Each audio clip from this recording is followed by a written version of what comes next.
আমার শাশুড়ি মা আমাকে গ্রামের বাড়িতে পাঠিয়ে দিলেন শ্বশুর মশাইয়ের সাথে। সেদিন হঠাৎ বৃষ্টি এলো আর আমি বাইরে ভিজে বাড়িতে ঢুকলাম। বুঝতে পারলাম শাড়িটা পুরো ভিজে গেছে আর খোলা চুলগুলো কাঁধের ওপর নেমে পড়েছে। বৃষ্টির জল মুখ দিয়ে গড়িয়ে পড়ছিল আর ঠান্ডা বাতাসে এক শীতল অনুভূতি হচ্ছিল। বৃষ্টিতে ভেজার অভিজ্ঞতাটা যেন একেবারেই অন্যরকম ছিল।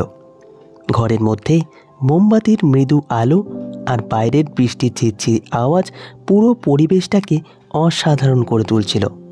শাড়ি ঠিক করতে করতে আমি শ্বশুরমশাইকে বললাম, বাবা, জানালা আর দরজাগুলো বন্ধ করে দেবেন, নইলে জল ঘরে ঢুকে যাবে। আমার কথা শোনার সাথে সাথেই তিনি জানালাগুলো বন্ধ করে দিলেন, কিন্তু তার দৃষ্টিটা কিছুক্ষণ আমার উপর স্থির ছিল। তিনি কিছুক্ষণ আমাকে দেখলেন, সম্ভবত দেখছিলেন আমি পুরোপুরি ভিজে গেছি কিনা। আমি তার এই দেখাটা অনুভব করলাম, কিন্তু কিছু না দেখার ভান করে বললাম, বাবা, মোমবাতিটা নিয়ে উপরের ঘরে চলুন, যেন আমি কাপড় বদলাতে পারি আর একটু আরামসে বসতে পারি। শ্বশুরমশাই কিছুক্ষণ পরে তার দৃষ্টি সরিয়ে নিয়ে বললেন, ঠিক আছে বৌমা, চলো উপরের ঘরে যাই। আমরা দুজন উপরের ঘরে গেলাম। তারপর আমি বাথরুমে গিয়ে বাবাকে ডেকে বললাম, বাবা, এখানে এতগুলো কল কেন খোলা রাখছে? আপনি এখানে দেখুন এবং জল বন্ধ করুন। বাবুজি বাথরুমে এসে কলগুলো বন্ধ করতে লাগলেন। ঠিক তখনই আমার পা হঠাৎ ফসকে গেল আর বাবুজি আমাকে তখনই ধরে ফেললেন। আমার মনে তখন বেশ অস্বস্তি হচ্ছিল, কিন্তু আমরা দ্রুত পরিস্থিতি সামলে নিলাম। শ্বশুরমশাই আমাকে বাথরুমে। বন্ধুরা, আজকের গল্পটি একটু বেশি স্পেশাল, কেউ মিস করো না প্লিজ। যাই হোক, এমন সময় আমার শাশুড়ি মার ফোন এলো।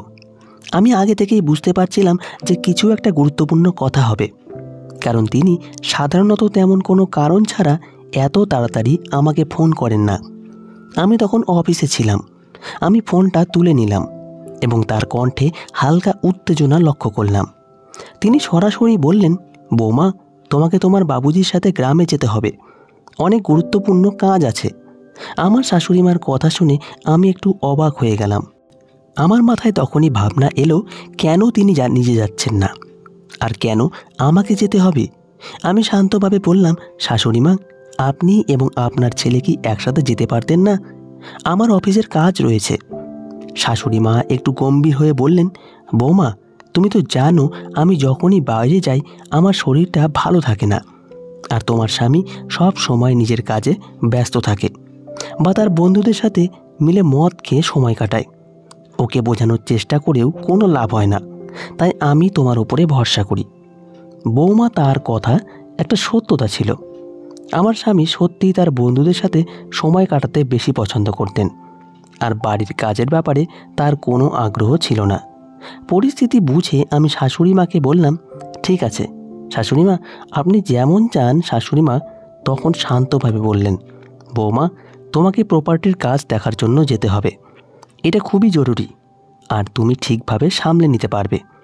বাবুজির সাথে সোমবার থেকে বুধবার পর্যন্ত সেখানে থাকলেই চলবে। বৃহস্পতিবার কাজ শেষ করে তুমি শুক্রবার বা শনিবার বাড়ি ফিরে আসতে পারবে। আমি তাকে আশ্বস্ত করে বললাম, ঠিক আছে শাশুড়িমা, আপনি চিন্তা করবেন না, আমি বাবুজির সাথে চলে যাব। আমি দ্রুত সিদ্ধান্ত নিলাম এবং ভাবতে লাগলাম যে গ্রামের বাড়িতে যাওয়া আমার জন্য একটা নতুন অভিজ্ঞতা হতে পারে।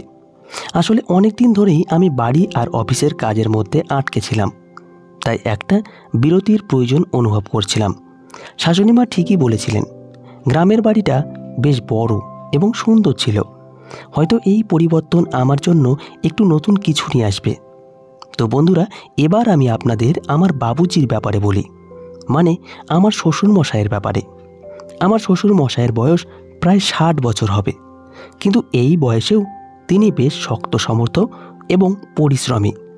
আমাদের ব্যবসা শুরু থেকেই ভালো চলছে, তাই আমাদের পরিবারে কোনো কিছুর অভাব নেই। আমাদের বাড়িতে গাড়ি, চাকর বাকর এবং বড় একটা গ্রামের বাড়ির ছবি আছে। আমার একটা মেয়ে আছে, তবে সে টেস্ট টিউব পদ্ধতির মাধ্যমে জন্মেছে। হ্যাঁ, আমার মেয়ে আমার স্বামীর মাধ্যমে জন্মায়নি, কারণ আমার স্বামীর সেই সক্ষমতা নেই। এই সত্যটি কেবল আমি এবং আমার শ্বশুরমশাই জানেন। বাড়ির অন্য কেউ, এমনকি আমার শাশুড়ি মাও এই ব্যাপারে কিছুই জানেন না। যখন শাশুড়ি মা আমাকে গ্রামের বাড়িতে যেতে বলেছিলেন, আমি ভেতর থেকে একটু খুশি হয়েছিলাম। সেদিন রাতেই আমি পরের দিন গ্রামের বাড়িতে যাওয়ার প্রস্তুতি নিতে শুরু করলাম। এরপর আমি আমার শ্বশুর মশাইয়ের ঘরে গেলাম। আমাদের বাড়িতে সবসময় একটি নিয়ম ছিল যে মহিলারা বাড়ির ভেতর মাথায় শাড়ির আঁচল রাখবে।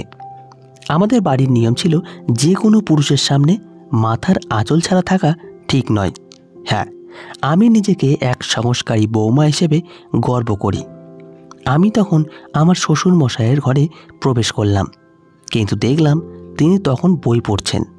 আমি বললাম, বাবুজি, বইটা বেশিক্ষণ পড়বেন না, কাল আমাদের খুব সকালে গ্রামের বাড়ি রওনা দিতে হবে। আপনি তো নিজেই আমাকে এটা বলেছিলেন। আমি শ্বশুর মশাইয়ের ব্যাগেও কিছু প্রয়োজনীয় জিনিস রেখেছিলাম, তবে তখন লক্ষ্য করলাম তার মনোযোগ অন্য কোথাও ছিল। তিনি বউয়ের দিকে না তাকিয়ে অন্য দিকে দেখছিলেন। একটা বিষয় বলা হয়নি, আমার নাম রুমি। আমি একজন সাধারণ কিন্তু আত্মবিশ্বাসী নারী, যে একটি সুশীল পরিবার থেকে এসেছে। আমার বয়স 30 বছর, উচ্চতা 5 ফুট 4 ইঞ্চি এবং আমি একটু স্বাস্থ্যবান। আমার গায়ের রং ফর্সা। আমি যখন শাড়ি পরি সেটা অনেক স্টাইলে পরি, আর প্রায় লোকের দৃষ্টি আমার দিকে আটকে যায়। আমি এসব বলছি যাতে আপনি আমার কল্পনা করতে পারেন এবং আমার গল্প পড়ার সময় আমার চেহারা আপনার মনে স্পষ্টভাবে ফুটে ওঠে। আমি একজন সাধারণ মেয়ে, যে পরিবার ও সমাজের নিয়মের মধ্যে জীবনযাপন করছি। কিন্তু এবার গল্পে কিছু একটা আলাদা ঘটেছে, এমন কিছু যা আমার জীবনে এক নতুন মোড় নিয়ে এসেছে, যা আমি কখনো স্বপ্নেও ভাবতে পারি না। আমরা দুপুরের পর একটু দেরিতে রওনা হলাম। আমরা গাড়িতে যাচ্ছিলাম আর আমার শ্বশুরমশাই গাড়ি চালাচ্ছিলেন। ট্রাফিকের কারণে আমরা সন্ধ্যা 7টার দিকে গ্রামে পৌঁছালাম। সেখানে আমাদের একটি ছোট্ট সুন্দর বাড়ি আছে, যা একটি ছোট্ট পাহাড়ের ওপরে অবস্থিত। যদিও পাহাড়ের ওপরে অবস্থিত, গাড়ি সহজেই সেখানে যেতে পারে। বাড়িটি একতলা, চারপাশে সুন্দর পাহাড় আর ঠান্ডা বাতাস বইছিল। আমাদের কিছু আত্মীয় সেখানে ছিল, তাই তারা আমাদের রাতের খাবারের জন্য আমন্ত্রণ জানিয়েছিল। সেখানে আমাদের বাড়ির দেখাশোনা করার জন্য সুমন নামের একজন কর্মচারীও ছিল, কিন্তু তার বাড়ির কোনো একজনের শরীর খারাপ হওয়ায় সে পরদিন সকালে বাড়ি ফিরতে চাইছিল, আর শ্বশুরমশাই তাকে গ্রামের বাড়িতে যাওয়ার অনুমতি দিয়েছিল। বাইরে তখন বৃষ্টি হচ্ছিল, আর আমরা আত্মীয়র বাড়িতে রাতের খাবার খেতে গেলাম। আমরা খাওয়া দাওয়া সব আয়োজন সেখানেই করেছিলাম। কিছুক্ষণের মধ্যেই আমার বড় শাশুড়ি মা এলেন এবং আমাদের মধ্যে কিছু পারিবারিক আলোচনা হলো, যা সাধারণত পরিবারে হয়ে থাকে। সেই রাতে বড় শাশুড়ি মা আমাদের বাড়িতেই থেকেছিলেন। আমার শ্বশুরমশাই এবং বড় শাশুড়ি মার স্বামী একসাথে বসে তাদের বাড়িতে পান করছিলেন এবং এভাবেই আমাদের রাত কেটে গেল। সোমবার এভাবেই শেষ হলো। পরের দিন মঙ্গলবার শ্বশুরমশাই তার কাজে বেরিয়ে গেলেন, আর আমি বড় শাশুড়ি মায়ের সাথে ছিলাম। সেই রাতে আমরা বড় শাশুড়ি মায়ের বাড়িতে রাতের খাবার খেলাম এবং আমার শ্বশুরমশাই আবারও বড় শাশুড়ি মা স্বামীর সাথে বসে পান করছিল। আমার শ্বশুরমশাইও পান করেন, তবে তিনি আমার স্বামীর মতো অতিরিক্ত পান করেন না। কিছুক্ষণ পর শ্বশুরমশাই বললেন, বৌমা, আমি বাংলোর দিকে যাচ্ছি। বড় শাশুড়ি মা বললেন, আপনি যান, আমাদের আরও কিছু কথা আছে। কিছু সময় পরে আমি বড় শাশুড়ি মায়ের বাড়ি থেকে বেরিয়ে এলাম। তখন বাইরে প্রবল বৃষ্টি হচ্ছিল, তাই বড় শাশুড়ি মা আমাকে একটি ছাতা দিলেন এবং আমি বাড়ি ফিরে এলাম। বাড়িতে এসে দেখলাম শ্বশুরমশাই আবারও পান করতে করতে টিভি দেখছেন। আমি বাড়িতে পৌঁছানোর সময় বৃষ্টি এবং বাতাসের কারণে পুরোপুরি ভিজে গিয়েছিলাম। আমাদের বাড়িটি ছিল বেশ বড়, একটি বাংলো, কিন্তু আমি সেটিকে বাড়ি বলতেই বেশি ভালোবাসতাম। নিচে ছিল একটি বড় হলরুম এবং উপরে কয়েকটি ঘর। ছাতাটি ছিল ছোট, আর যখন বৃষ্টিতে ভিজে আমি ঘরে ঢুকলাম, তখন অনুভব করলাম আমার শাড়িটি পুরোপুরি ভিজে গেছে। আমার খোলা চুলগুলি কাঁধের উপর নেমে এসেছিল, আর সেগুলোতে এখনও বৃষ্টির জল ছড়ে পড়ছিল। ঠান্ডা বাতাসের জন্য হালকা শীত লাগছিল। বৃষ্টিতে ভেজার অনুভূতি একেবারেই আলাদা ছিল। ঘরের ভেতরে মোমবাতির হালকা আলো এবং বাইরের প্রবল বৃষ্টির শব্দ পরিবেশটিকে আরও বিশেষ করে তুলেছিল। আমি আমার শাড়ির আঁচল ঠিক করতে করতে শ্বশুরমশাইকে বললাম, বাবুজি, জানালা এবং দরজা বন্ধ করে দিন, না হলে জল ভেতরে চলে আসবে। আমার কথা শুনে তিনি সাথে সাথে জানালাগুলি বন্ধ করে দিলেন। তবে কিছুক্ষণ ধরে তার দৃষ্টি আমার দিকে স্থির ছিল। তিনি আমার দিকে তাকিয়েছিলেন, জ্ঞান দেওয়ার চেষ্টা করছিলেন আমি সম্পূর্ণ ভিজে গিয়েছি কিনা। তার সেই নজর আমার একটু অস্বস্তি লাগলো। আমি সেটাকে উপেক্ষা করে বললাম, বাবুজি, মোমবাতি নিয়ে উপরের ঘরে চলুন, যাতে আমি কাপড় পরিবর্তন করে একটু বিশ্রাম নিতে পারি। কিছুক্ষণ পরে শ্বশুর মশাই তার দৃষ্টি সরিয়ে নিলেন এবং সম্মতি জানিয়ে বললেন, ঠিক আছে বৌমা, চলো উপরে যাই। আমি এবং শ্বশুরমশাই উপরের ঘরে চলে গেলাম। এরপর আমি বাথরুমে ঢুকে বললাম, বাবুজি, এখানে এতগুলো পানির টাপ কেন খোলা আছে? আপনি একটু দেখুন এবং এগুলো বন্ধ করে দিন, না হলে এভাবে পানিগুলো অপচয় হচ্ছে। শ্বশুরমশাই বাথরুমে এলেন এবং ট্যাপগুলো বন্ধ করতে শুরু করলেন। কিন্তু হঠাৎ করে শাওয়ার চালু হয়ে গেল আর আমি আবারও ভিজে গেলাম। আমি তখন নীল শাড়ি পরেছিলাম আর মাথার আঁচলটাও ছিল। দেখলাম শ্বশুরমশাই নির্ভয়ে আমার দিকে তাকিয়ে আছেন, যেন ভয়ে আছেন আমি কিছু বলি কি না। বৃষ্টির জন্য আমার শাড়িটি পুরোপুরি ভিজে গিয়েছিল আর তিনি আমার দিকে এক দৃষ্টিতে তাকিয়েছিলেন। একদিন এরকমই হয়েছিল। আমার শ্বশুরমশাই প্রায় বন্ধুদের সাথে বাইরে ঘুরতে যেতেন। তার সিগারেট খাওয়ার অভ্যাস ছিল। একদিন সকালে আমি দোকানে গিয়েছিলাম, তখনও বৃষ্টি হচ্ছিল। আমি যথারীতি মাথায় শাড়ির আঁচল নিয়ে বেরিয়েছিলাম। আমি খুবই পরম্পরাগত মানসিকতার ছোট ছাতা নিয়ে দেখলাম শ্বশুরমশাই রাস্তার পাশে দাঁড়িয়ে আছেন। আমি ছাতাটি তার দিকে বাড়িয়ে দিলাম, কিন্তু দেখলাম তিনি আমার দিকে এক দৃষ্টিতে তাকিয়ে আছেন। তার চোখ যেন আমার দিক থেকে সরতেই চাইছিল না। মনে হচ্ছিল আমাকে তিনি কিছু বলতে চান। বাড়ি ফিরে এসে আয়নায় তাকিয়ে দেখি শাড়ির সামনের অংশ কিছুটা ভিজে গিয়েছে, যা আমার চেহারায় আলাদা একটা সৌন্দর্য এনে দিয়েছে। শাড়িটি শরীরের সাথে লেগে থাকায় নিজেকে একটু অন্যভাবে দেখলাম। পিছনের দিকটাও কিছুটা ভিজে গেছে, সেটা খেয়াল করলাম। এরপর আমি কিছু দরকারি জিনিস নিয়ে ঘরের কাজ করতে শুরু করলাম। আমি কাজ করতে করতে ভাবছিলাম, এটা বেশ মজার বিষয় যে এমন একটা পরিস্থিতিতে নিজেকে খুঁজে পাচ্ছি। তাই ইচ্ছে করে শ্বশুরমশায়ের সামনে দিয়ে আসা যাওয়া করছিলাম। ঝাড়ু দেওয়ার সময় নিচু হয়ে কাজ করতে হতো আর আমি আমার উপস্থিতি তার নজরে আনতে চেষ্টা করতাম। শ্বশুরমশাইও মাঝে মাঝে তাকিয়ে দেখতেন আর কিছুটা হাসি মুখে তার অভিজ্ঞ লক্ষ্য করতাম। আবার কিছুক্ষণ পর শ্বশুরমশাই ঘরে ফিরে এলেন।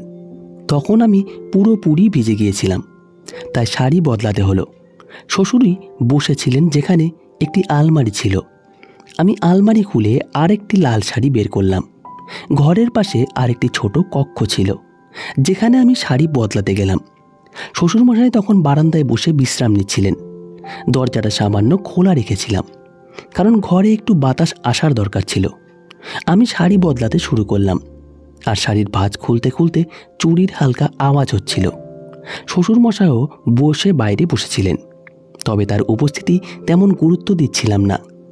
আমার শাড়ি বদলানোর সময় আমি পুরোপুরি নিজের কাজে মনোযোগ দিচ্ছিলাম, যদিও ঘরের পরিবেশে একটা অন্যরকম মৃদু অস্বস্তি টের পাচ্ছিলাম। কিন্তু এটিকে খুব সাধারণভাবে নিলাম এবং কাজ চালিয়ে গেলাম। আমি লক্ষ্য করছিলাম বাবুজি তখন বারান্দায় বসে বিশ্রাম নিচ্ছিলেন। আমি বুঝতে পারছিলাম যে তিনি আমার কিছু কাজ খেয়াল করছিলেন। তিনি ধুতিটা কিছুটা ঠিক করছিলেন। ঘরটি কিছুটা অন্ধকার ছিল, তবে মোমবাতি নরম আলো ঘরের পরিবেশকে একটু আলাদা করে তুলেছিল।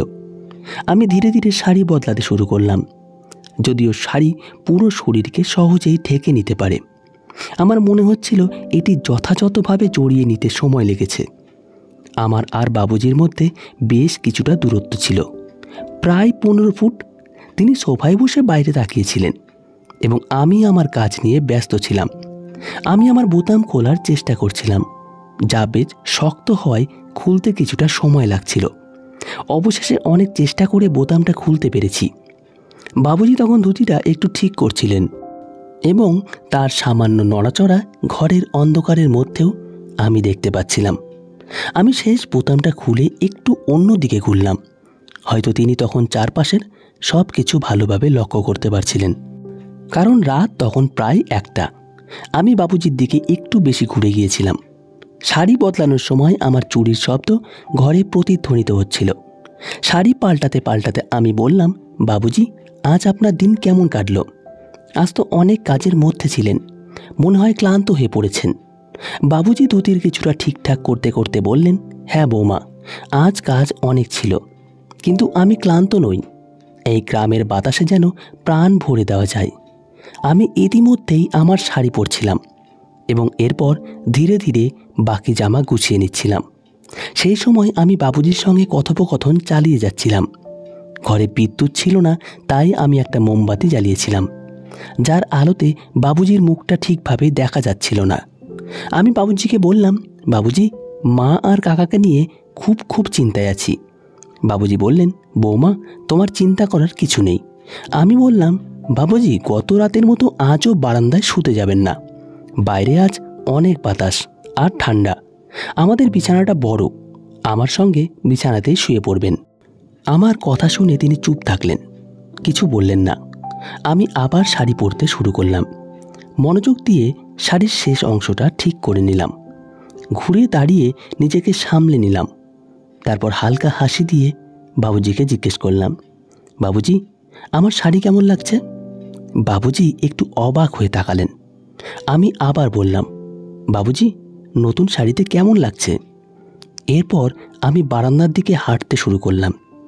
বাবুজি তখনও সোফায় বসেছিলেন। আমার দিকে তাকিয়ে আমি বললাম, বাবুজি, আপনি বারান্দায় আসুন, একটু গ্রামের বাতাস খেতে ভালো লাগবে। বাবুজি কিছুক্ষণ পর বারান্দায় এলেন।